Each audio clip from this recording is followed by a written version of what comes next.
தாவேகாவினுடைய சிறப்பு பொதுக்குழு கூட்டத்தில் முதலமைச்சர் வேட்பாளர் விஜய்தான் என்ற தீர்மானம் என்பது நிறைவேற்றப்பட்டிருக்கிறது. மேலும் ஒன்றிய அரசை கண்டித்தும் தீர்மானம் என்பது நிறைவேற்றப்பட்டிருக்கிறது.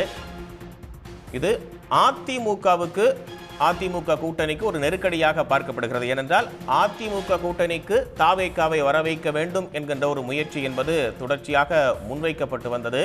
ஒரு பெரிய கட்சி வரும், நாங்கள் மிகப்பெரிய ஒரு கூட்டணியை கட்டமைப்போம் என்று தொடர்ந்து எடப்பாடி பழனிசாமி அவர்கள் சொல்லி வந்த நிலையில் அதற்கு தாவேக என்பது இப்போது கூட்டணிக்கு தயாராக இல்லை என்பதை தெளிவுபடுத்தியிருக்கிறது. இந்த சிறப்பு பொதுக்குழு கூட்டத்தில் நிறைவேற்றப்பட்ட தீர்மானத்தின் மூலமாக மக்கள் விரும்பும் முதலமைச்சர் என்று தாவேக தொடர்ந்து பிரச்சாரம் செய்து வருகிறதும் குறிப்பிடத்தக்கது.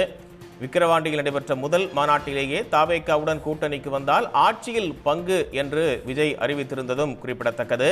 நிலையில் அவசர கதியில் நடைபெறக்கூடிய வாக்காளர் பட்டியல் சிறப்பு தீவிர திருத்த பணியை நிறுத்த கோரியும் இந்த பொதுக்குழுவில் தீர்மானம் நிறைவேற்றப்பட்டிருக்கிறது. மீனவர்கள் கைது விவகாரத்தில் ஓர வஞ்சனையோடு செயல்படக்கூடிய ஒன்றிய அரசை கண்டித்தும் தீர்மானம் நிறைவேற்றப்படுகிறது.